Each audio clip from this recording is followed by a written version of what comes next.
So we have this idea where there's a particular narrative that's accepted, and yet people all around the world, yourself, because I listen to people like you, me, great scientists, doctors around the world, often very senior people, have one view, but the official narrative is another view. Is it still possible to come to a scientific consensus, or are young doctors and scientists and people that work in this, statisticians, so intimidated by the system that this is no longer possible?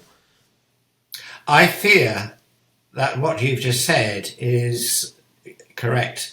I fear for the university system, I fear for the education system, and I fear for the research system.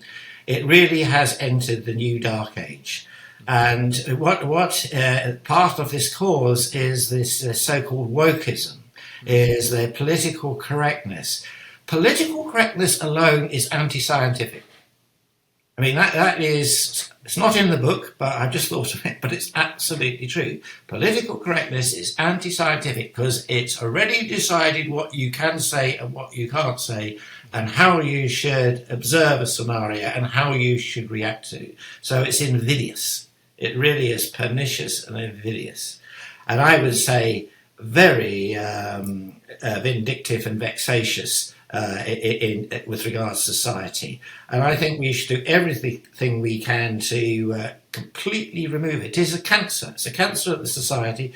It's a cancer in the heart of the universities. And now we find it's also a cancer that's affected the very soul of all government. The civil service sounds like, and I know that from someone very, very high up who left because they couldn't stand the fact it had been taken over. It's no longer the government. It's no civil service. Remember, the British civil service was 4,000 civil servants ran the whole of India. I mean, now they couldn't run the transport for London. It's just that they're that useless. And so it is something we have to address. And you can only address something once you wake up to it and realise it's there and what it's doing. It's like, you cannot become a recovered alcoholic until you accept that you're an alcoholic and you have to do something about it. And that is where we have to be, with the government and the universities. We've got to sort of wake up and realise something about it. Now, something else which we did put in the book, and actually I would really love to expand big time, because the parallels are unbelievable. And it is the climate change. The climate change nonsense is truly specious sophistical nonsense on a scale that is unbelievable and can only be put down to the same reasons that we had to suffer COVID. Is the really big players at the top have persuaded the governments and everybody of their agenda on the grounds, just like Gates and people like that. By doing the government, they could make billions while impoverishing and making the rest of our lives extremely awful. The parallels are beautiful. The Venn diagram of the two scenarios overlap absolutely brilliantly. Now, once again, I spent a lot of reading about climate change, having realised that all my faith, my system, I mean, I've been probably through the system. I was part of the establishment until I realised what they were doing I didn't want to be part of. But it's the same with the so-called climate people. And the climate people who've taken over, they are being usurped the same way as Sage and Ferguson and everything were to manipulate the COVID.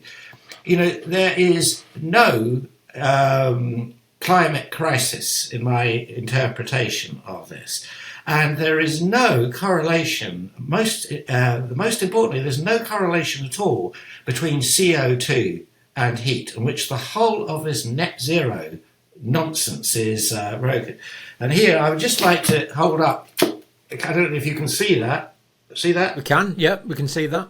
Well, Plymouth has, he basically writes that book in the same frustration that I wrote and edited The Death of Science, has the same frustration. If you look at the facts, none of it adds up. But he and everybody else is told to shut up.